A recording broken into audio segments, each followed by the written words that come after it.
Good morning, class. We have discussed about some numericals of significant figures in the last video, and in the topic dimension we have discussed about the dimensions. Today we are going to discuss dimensional analysis and its application. What is dimensional analysis and how it is applied in our practical life, or you can say in our physics. So, dimensional analysis is a tool to find or check relations among physical quantities by using their dimensions. That is कि dimensional analysis जो है वो क्या है, एक tool है किसी भी फिजिकल क्वांटिटी को, किसी रिलेशन को चेक करने के लिए. कैसे चेक करेंगे? Using their dimensions. When magnitude of two और more physical quantities are multiplied, जब दो या दो से ज़्यादा फिजिकल क्वांटिटीज का मैग्नीट्यूड मल्टीप्लाई करते हैं तो उनका जो यूनिट्स होती है वो भी आपकी सेम मैनर में आपकी क्या हो जाती है, मल्टीप्लाई हो जाती है. फॉर एग्जांपल, जैसे आप प्रैक्टिकल एग्जांपल आपको जो अभी तक आपने पढ़ा है, जैसे स्पीड की फॉर्मूला हम क्या निकालते हैं, मास बाई वॉल्यूम. हमने मास को वॉल्यूम से डिवाइड किया तो उनकी यूनिट्स भी कैसी हो जाती है, मीटर पर सेकेंड. तो उनकी यूनिट्स भी सिमिलर फॉर्म में आपकी क्या हो जाती है, डिवाइड हो जाती है. वही अलजेब्रिक ऑपरेशन वो उनकी यूनिट्स भी क्या करती है, फॉलो करती है. We can cancel identical units in the numerator और डिनोमिनेटर. सिमिलरली जैसे हम एक नंबर को कट कर सकते हैं, वैसे ही आप एक न्यूमरेटर में और डिनोमिनेटर में जब सेम वैल्यू होती है किसकी किसी भी डायमेंशन सेम होती है तो हम उनको कैंसिल कर सकते हैं. Similarly, physical quantity is represented by symbols on both sides of a mathematical equation must have the same dimension. बहुत इंपॉर्टेंट लाइन है बेटा.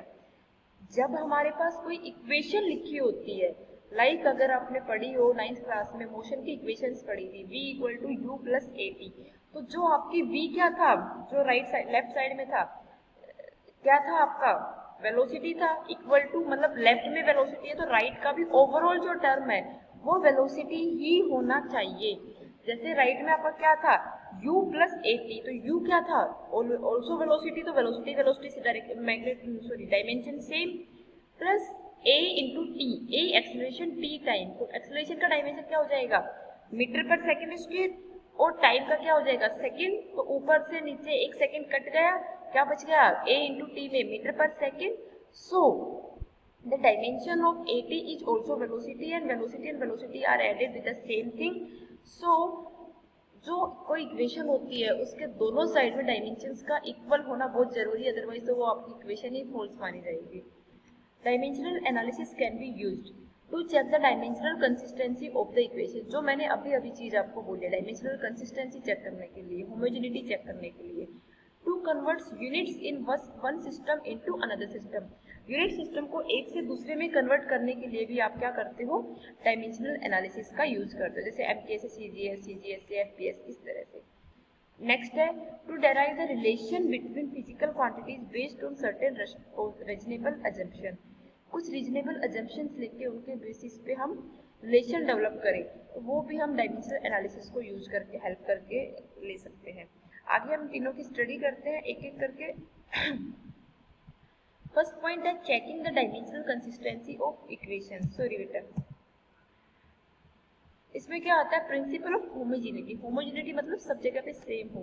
The magnitude of physical quantities may be added together और subtracted from one quantity only if they have the same dimension. मैंने अभी आपको v equal to u plus a t का example लेके यही समझाया है कि आप सेम डायमेंशंस वाली क्वांटिटीज को ही ऐड और सब्ट्रैक्ट कर सकते हो. For example, initial velocity can be added to or subtracted from final velocity because they have the same dimensional formula m0 l t minus 1.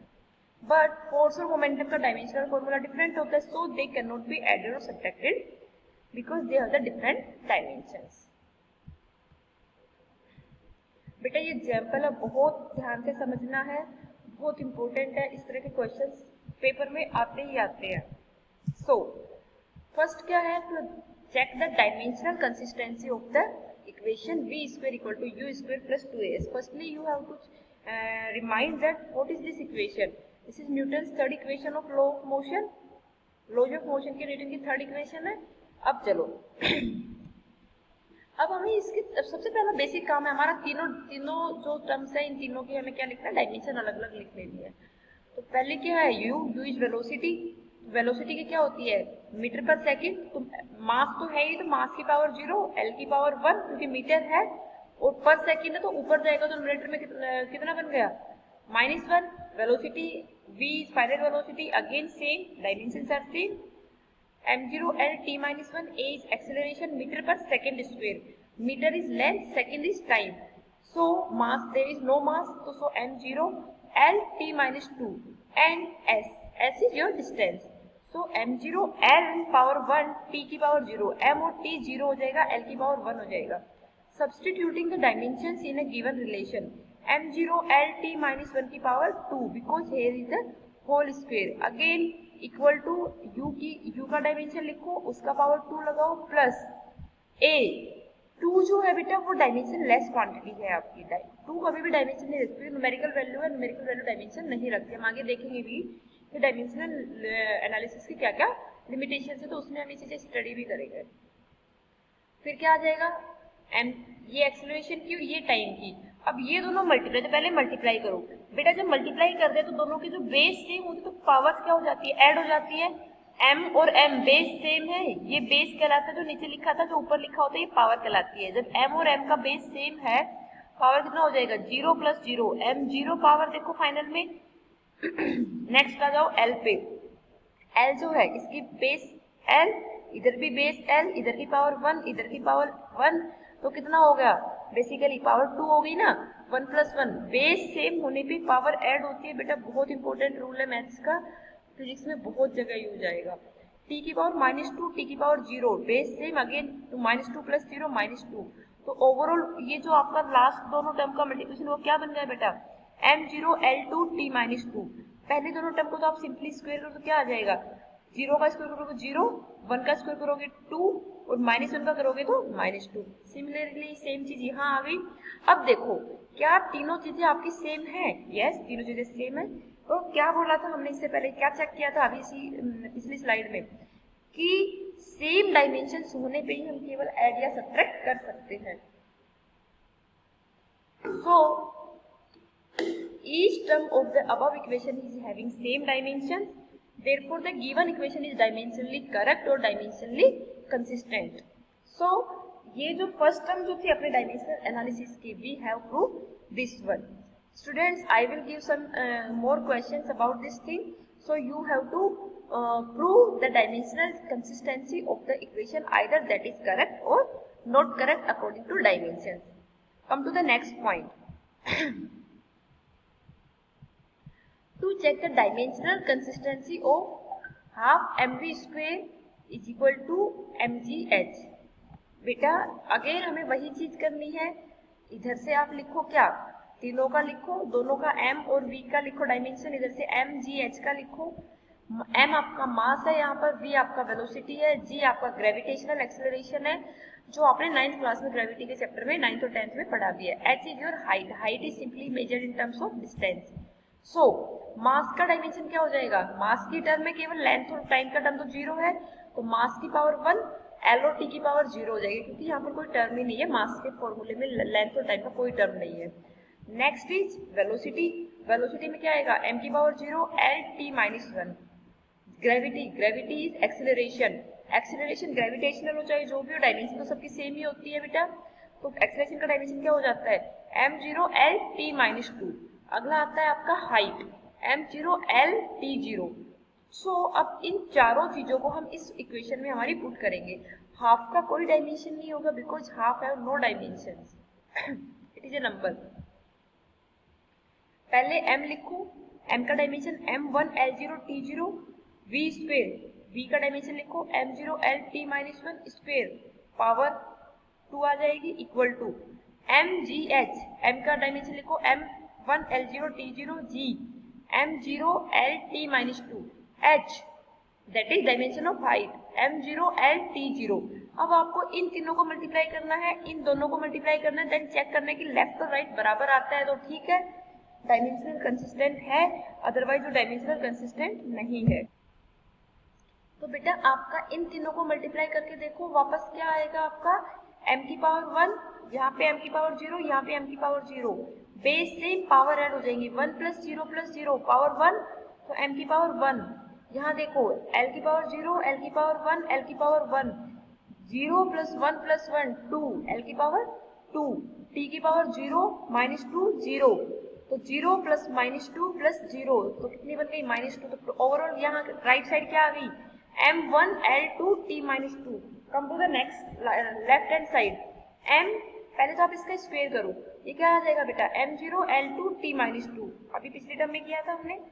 अभी क्या आ जाएगा आपका, m की पावर 1, m की पावर 0, क्या आ गया, m की पावर 1, l की पावर 0, l की पावर, यहाँ पर देखो स्क्वायर तो क्या आ जाएगी 2, तो l की पावर 2 और l की पावर 0, 2 आ गया, l2, t की पावर 0, t की पावर स्क्वायर को तो -2, तो 0 -2 -2 आ गया, तो m1 l2 t -2 left hand side आ गया, m1 l2 t -2 ही आपका राइट हैंड साइड आ गया।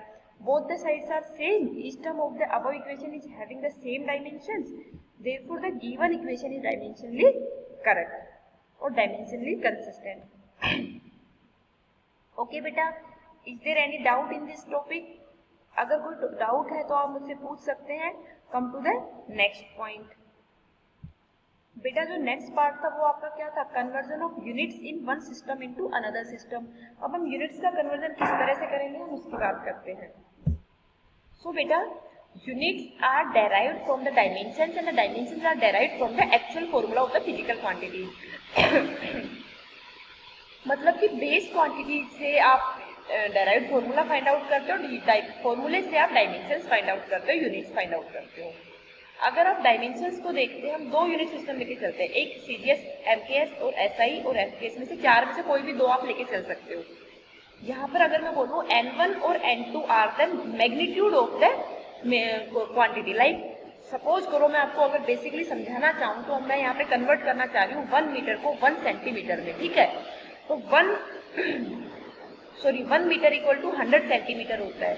तो मेरा क्या हो जाएगा बेटा, 1 तो ये है, N1 इज 1, N2 इज 100। अगर मैं फॉर एग्जाम्पल आपको समझाना चाहूँ, ये है आपका डायमेंशनल फॉर्मूला।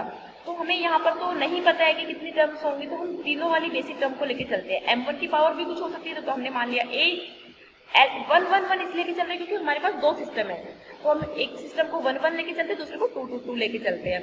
तो A B C are the powers of mass, length and time, दोनों में ही ABC हो जाएगी। अब M1 की पावर A, L1 की पावर B, T1 की पावर C, बिकॉज यहाँ पर हमें नहीं पता है कि MLT में से क्या क्या होगा, उनकी पावर कितनी कितनी होंगी, तो हमने आर्बिट्रेरी ले ली है तीनों ही पावर। यहाँ पर N2 आपका जो कन्वर्ट होने के बाद जितना मैग्नीट्यूड आएगा दैट इज योर N2। ये दूसरे सिस्टम में आपके यूनिट्स हैं, यही वही सेम दूसरे सिस्टम में आपकी यूनिट्स की पावर है। हमें कैलकुलेट करना है N2, तो N2 कैलकुलेट करने के लिए आप क्या करोगे, N1 तो है ही, अब ये वाला जो पार्ट है इसको नीचे भेजोगे तो M जो सेम चीजें होंगी वो डिवाइड हो जाएंगी, M1 M2 से डिवाइड हो जाएगा। पावर दोनों की A है तो मैं होल पावर लिख सकती हूँ। सिमिलरली L1 L2 से डिवाइड हो जाएगा, पावर B लिख सकती हूँ। सिमिलरली T1 T2 से डिवाइड हो जाएगा, होल पावर C लिख सकती हूँ। बेटा ये C जो है ये यहाँ आएगा, एक्चुअली बाहर आएगा, जैसे इसका बाहर आया ना। N1 और N2 आपके मैग्नीट्यूड्स है, N1 आपका नोन है, N2 आपका अननोन है, जिस सिस्टम में आप कन्वर्ट करना चाह रहे हो। Smaller the unit bigger the magnitude, जितना यूनिट छोटा होगा उतना ही मैग्नीट्यूड ज्यादा होगा। जैसे मैंने आपको बोला 1 metre equal to 100 centimetre, metre unit बड़ी है, सेंटीमीटर यूनिट छोटी है, लेकिन मीटर का साथ का जो आपका वैल्यू है वो छोटा है मैग्नीट्यूड, और सेंटीमीटर साथ का मैग्नीट्यूड आपका बड़ा है। फॉर एग्जाम्पल यही आपका एग्जाम्पल यहाँ लिखा है, यही आपका एग्जाम्पल डायन में है। ये आपको मैं कल एक्सप्लेन करूंगी अगले वीडियोज में कि फोर्स का जो सीजीएस में यूनिट होता है वो डायन होता है। Newton is bigger, Dian is smaller. We will take the questions of these topics in the next video. Thank you, beta. Go through this. If any doubt, then you can ask.